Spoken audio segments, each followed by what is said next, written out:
अस्सलाम वालेकुम दोस्तों, मैं हूं शाहिद हुसैन। उम्मीद करता हूं आप सब खैरियत से होंगे। मेरा यूट्यूब चैनल और फेसबुक पेज देख रहे हैं। इस वीडियो में 3-4 अहम चीजें आपके सामने रखनी है। एक, दाऊद इब्राहिम के हवाले से इंडियन मीडिया की तरफ से दावा किया जा रहा है और पाकिस्तान की हुकूमत की तरफ से बाकायदा तौर पर यानी कि ऑफिशियल एक स्टेटमेंट जारी हुआ है, जिसमें जो दावा किया जा रहा है भारतीय मीडिया की तरफ से दाऊद इब्राहिम को लेके कि वो पाकिस्तान में है या नहीं है, उस हवाले से बड़ी और खास एक चीज सामने आई है, वो आपके सामने रखनी है। और इसके साथ साथ सीबीआई जो कि इंडियन इदारा है, एक इन्वेस्टिगेशन का इदारा है, उनकी तरफ से मुबैना तौर पर जो पाकिस्तानी यूट्यूबर्स को इंडिया से खवातीन और कुछ लोग जैसे ज्वाइन करते हैं और सीमा हैदर केस के मामले पे गुफ्तगू करते हैं, लंबा एक सोच विचार होता है, गुफ्तगू होती है, लोगों को अपडेट्स के साथ साथ अपने तासुरात पेश किए जाते हैं, उनको बाकायदा तौर पर न सिर्फ डराया धमकाया जा रहा है बल्कि खौफनाक किस्म की धमकी भी दी गई है। उस हवाले से वो ऑडियो जो एक क्लिप है वो आपके सामने शेयर करूंगा। बड़ी एक अहम तरीन उसमें मालूमात है और एक खतरा भी पैदा हो गया कि आया क्या आने वाले दिनों में क्या वाकई ही इंडियन जो बहन भाई हैं जो ज्वाइन करते हैं हमें और पाकिस्तान में जो लोगों को अवेयरनेस देते हैं, इंडिया में जो लोगों को अवेयरनेस देते हैं, क्या वाकई उनके लिए खतरा है या जो है वो अब भी इस मामले में हमें साथ देंगे, गुलाम हैदर के बच्चों के हवाले से बात करेंगे या नहीं करेंगे, वो बड़ा एक अहम तरीन खुलासा है, वो आपके सामने रखना है। और इसके साथ साथ जो दीगर चीजें हैं उसमें चूंकि एपी सिंह आज भी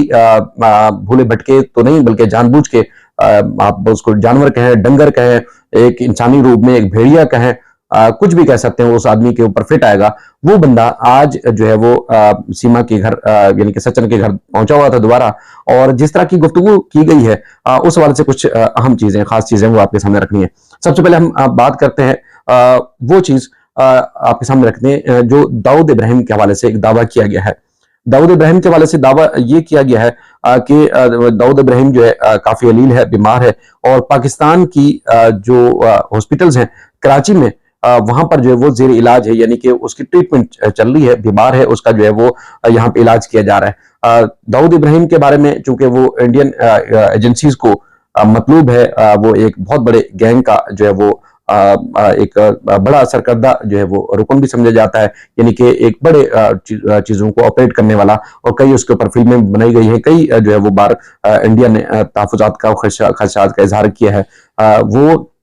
अंडरवर्ल्ड का एक अहम तरीन डॉन भी आप कहें तो उसमें से एक होगा। उस हवाले से जो है वो इंडिया की तरफ से चीजें आती रहती है। कुछ दिन से जो इंडियन मीडिया पर खबरें ये नशर की जा रही हैं, मुसलसल जो इस बात पे लोगों को बताया जा रहा है कि जी दाऊद इब्राहिम चूंकि बहुत ज्यादा बीमार पड़ गया है, दाऊद इब्राहिम काफी अलील है और जिंदगी और मौत की कशमकश में है, तो दाऊद इब्राहिम को चूंकि इलाज की जरूरत पड़ी है तो वो पाकिस्तान के शहर कराची में यहाँ एक अस्पताल में जेर इलाज है। ये इंडियन मीडिया की तरफ से दावा किया जा रहा है और उनका अक्सर ये भी दावा होता है जी दाऊद इब्राहिम को जो सपोर्ट की जाती है वो पाकिस्तान से सपोर्ट की जाती है। लेकिन आज बाकायदा तौर पर ऑफिशियल स्टेटमेंट आया है और वो स्टेटमेंट जो है वो दफ्तर खारजा की तरफ से जारी किया गया है। इस सारी मुहिम के ऊपर, इस सारे जो मुद्दे को लेके जो बातचीत की जाती है, खबरें चलाई जाती हैं, बेबुनियाद या मनगढ़ंत इल्जामात आयद किए जाते हैं, उसके ऊपर आज बाकायदा तौर पर जो पाकिस्तान का फॉरेन ऑफिस दफ्तर खारजा है उनकी जो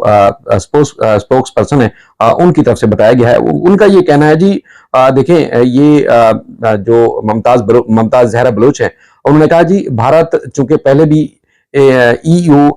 डिस इन्फो लैब के जरिए झूठा प्रोपेगेंडा फैलाता रहा है और फैला रहा है, भारत ये भी मन गढ़ंत जो है बातें फैला रहा है कि दाऊद इब्राहिम कराची के अस्पताल में जेर इलाज है। भारत की जानिब से ये फैलाई जाने वाली जो खबरें हैं ये झूठ का पलंदा है, मन गढ़ाते हैं, बेबुनियाद है। पाकिस्तान ने कभी भी उसको सपोर्ट नहीं किया और ना ही पाकिस्तान जो है दाऊद इब्राहिम को लेके किसी मामले में पड़ेगा, तो ना ही दाऊद इब्राहिम पाकिस्तान के किसी भी अस्पताल में जेर इलाज है। उन्होंने तमाम खबरों को रद्द किया है, तमाम खबरों को झूठा और बेबुनियाद करार दिया है। उन्होंने ये भी कहा कि जो अस्पताल में जेर इलाज होने के हवाले से आज जो दावे हैं वो बिल्कुल झूठे हैं। ऐसी कोई बात नहीं कि दाऊद इब्राहिम ना सिर्फ पाकिस्तान में बल्कि अस्पताल में जेर इलाज भी नहीं है, तो इस तरह तमाम खबरों को रद्द किया गया है। ये ऑफिशियल स्टेटमेंट जारी किया गया है जो दफ्तर खारजा है पाकिस्तान का, उनकी तरफ से। आगे आते हैं, वो सीबीआई की जो ऑडियो क्लिप है वो मैं सुनाऊं आपको, आप तक सामने रखूं। उससे पहले कुछ और चीजें कि आए रोज कानूनी बात, लीगली बात, इखलाकी बात, तमाम वो पहलू उसके ऊपर बात करने के बजाय एपी सिंह की तरफ से जो बातें की जाती हैं वो ये है जी ये यूं हो गया तो फिर यूं हो गया जी, मिट्टी है, समाज है, मान समाज, पता नहीं क्या कुछ बातें इस तरह की जाती हैं। आज जो है वो ना सिर्फ सोनिया अख्तर को लेके वहां पहुंचा, बल्कि वहां पर बैठ के और भी बेशुमार बातें की। लेकिन लीगली बात जो सवाल किए जाते हैं मीडिया की तरफ से या कोई भी पॉइंट रखा जाता है, उस पर उनके पास कोई जवाब नहीं है कि क्या कानूनी तौर पर सीमा हैदर जो है वो इंडिया में दाखिल हुई, इसके बारे में कोई जवाब नहीं है। क्या सीमा हैदर ने कहीं ऑफिशियल हिंदू धर्म कबूल किया, उसका कहीं ऑफिशियल कोई रिकॉर्ड नहीं है। क्या सीमा ने सचिन से शादी की, ऑफिशियल शादी की, कहीं उसका कहीं पंडित का या कहीं मंदिर के अंदर कहीं भी किसी जगह कोई शादी के कोई सबूत है, वो भी नहीं है। और उसके बाद फिर क्या सीमा हैदर जो है वो गुलाम हैदर की बीवी नहीं है, इस बारे में कोई सबूत नहीं है। क्या सीमा हैदर के पास पासपोर्ट और जाली आधार कार्ड नहीं थे, उसके बारे में भी कुछ नहीं कहते। सीमा हैदर के जो बच्चे हैं क्या वो इंटरनेट के जरिए डाउनलोड किए गए थे, या गुलाम हैदर के बच्चे हैं, इसका भी उनके पास कोई जवाब नहीं है। यानी कि किसी भी एक पहलू का भी उनके पास कोई जवाब नहीं है। बात करते हैं जी सीमा हैदर का मान सम्मान, ये है वो है, और वो बच्चे भी चूंकि जान चुके हैं, अब बच्चों को भी सीमा के बारे में इतना लगाव है, इसलिए ये धरती ये धरती और ये धरती और ये सीमा, इसके अलावा उसके बाद कोई चारा नहीं होता। और जाएगा इंटरनेशनल कोर्ट ऑफ लॉ, यानी कि उसको पूरी जो है वो है कि उसको अगर भारत की अदालतों ने इंसाफ ना दिया तो वो वहां जाएगा, क्या लेके जाएगा, यही सारी चीजें लेके जाएगा। तो रोशन अजीम साहब ने इन सारी चीजों का उसको भरपूर किस्म का जवाब दिया है। रोशन अजीम साहब ने ना सिर्फ उसको बड़ा चैलेंज दिया है, बल्कि रोशन अजीम साहब कहते हैं जी आओ अब बैठ के डिबेट करते हैं, कानून इंडिया का, पाकिस्तान का, और तमाम डॉक्यूमेंट्स जो तुम बैठ के लोगों को झूठ फैलाते हो, गुमराह करते हो, मासूम लोगों को जो है वजन करते हो, उनको उनके सामने झूठ फैलाते हो और 140 करोड़ आवाम को बेवकूफ बनाने की कोशिश करते हो, इंडिया का कानून, हिंदू धर्म के बारे में लोगों को गुमराह करने की कोशिश करते हो, तो माओ बैठ के लाइव डिबेट करते हैं, पाकिस्तान के किसी भी चैनल के ऊपर आओ और बैठो, हम बैठ के डिबेट करते हैं और तमाम शवाहिद और सबूत मैं भी सामने रखता हूं, तुम भी उन शवाहिद और सबूत जो इंडिया का संविधान है उस हिसाब से हम सामने रखते हैं, देखते हैं कि कौन कानूनी तौर पर जो है वो सच्चा है और कौन झूठा है। इस तरह बैठ के लोगों को गुमराह करते हो, झूठ फैलाते हो, ये सरासर लोगों को सिर्फ और सिर्फ गुमराह तो कर सकते हो, लेकिन कानूनी तौर पर, इखलाकी तौर पर, शरई तौर पर, हिंदू जो है वो लॉज के हवाले से भी, इस्लामिक लॉज के हवाले से भी, और इंडियन कानून के लॉज के भी, जो लॉज है इंडियन कानून जो है उस हवाले से भी, और पाकिस्तान के कानून के हिसाब से भी किसी किस्म का तुम्हारे पास कोई मवाद नहीं है, सिर्फ और सिर्फ लोगों को गुमराह करते हो, झूठ फैलाते हो, उसके अलावा कुछ नहीं है। उन्होंने बड़ा चैलेंज दिया है कि अगर किसी पाकिस्तान के चैनल के ऊपर भी बैठ के, इंटरनेशनल मीडिया के ऊपर बैठ के डिबेट करो, मैं एंकर कोई भी रख लो, और वो तुम्हारे ऊपर है, और बैठ के सवाल भी करें और हम जवाब देते हैं, लीगल कानून की रोशनी में सवाल रखते हैं। और पाकिस्तान के कानून को भी छोड़ो, इंडिया के कानून के हिसाब से भी क्या सीमा वहां जो गई है, क्या उसका रहना सहना और वहां सारी चीजें करना क्या जायज है, वो उस पर बैठ के डिबेट कर लेते हैं। उसके लिए उन्होंने चैलेंज दिया। उन्होंने इस बात का भी चैलेंज दिया कि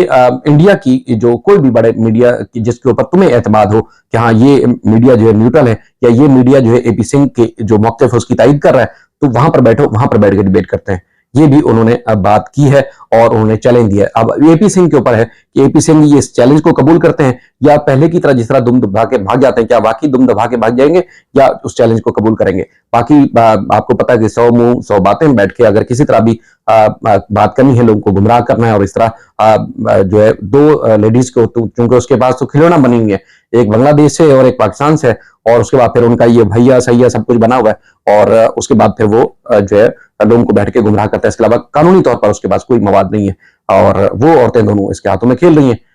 बाकी कोई ऐसा कोई मामला नहीं है। अभी भी हमें तवक्को है कि लोग सपोर्ट करेंगे, लोग सपोर्ट भी कर रहे हैं। अब देखना ये है कि आगे जाके, चूंकि आज किसी से राब्ता हुआ नहीं है, आज चूंकि लाइव फैसल भाई के चैनल पे इंशाल्लाह होगा, तो अब देखते हैं कि जो लोग हमें ज्वाइन करते हैं, क्योंकि वो एक इखलाक की नाते हमें ज्वाइन करते हैं, वो जो है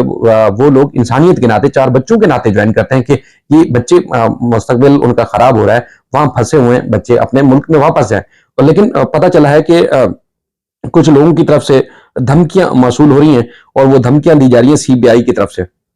अब वो मैं आपको क्लिप सुनाता हूं, आप क्लिप सुने, ऑडियो क्लिप है जिसमें दावा किया गया है ये कि सीबीआई की तरफ से उन लोगों को बुलाया गया है, उनको बताया गया है और उनको कहा गया है कि तुम लोग जो है पाकिस्तान के चैनल के ऊपर जाते हो और वहां यूट्यूब पे बैठ के लोग जो है वो तुम लोग इस तरह की बातें करते हो जिससे इंडिया का जो निज़ाम है, जो कानून है, वो मजरूह हो रहा है। तो उन्होंने इस बात को चैलेंज किया है और कहा है कि आप अपना जो एक मुतलका थाना है, यानी कि जो एरिया का थाना है, उस थाने में जाएं, जाके इन्वेस्टिगेशन करवाएं, इन्वेस्टिगेशन ज्वाइन करें, अपने जो भी सबूत हैं वो दे, या फिर सीबीआई का जो दिल्ली में दफ्तर है उस दफ्तर में और आके बताएं कि क्या जो ये कुछ चल रहा है पाकिस्तानी चैनल पे जाके तुम लोग बैठते हो, और क्या वो दुरुस्त है या नहीं है। उस हवाले से जो है वो एक धमकी भी लगाई गई है, और धमकी भी बड़ी खौफनाक है। अब आप ये सुने, आप ऑडियो क्लिप, ताकि आपको भी अंदाजा हो जाए। अगर ये फेक है तो हमें इंडिया का जो बहन भाई है वो बताएं कि ये फेक है,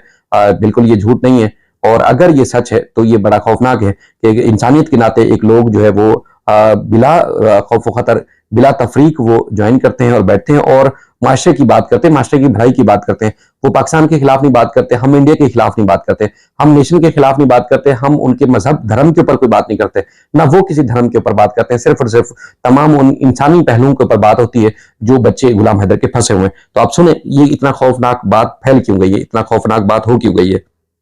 ये सुनिएगा। चैनलों पे बैठे हुए यूट्यूब पे बहुत बातें कर रहे हैं अजीब अजीब, आपको पाकिस्तानियों से क्या लेना देना है। आप सुबह यहाँ पे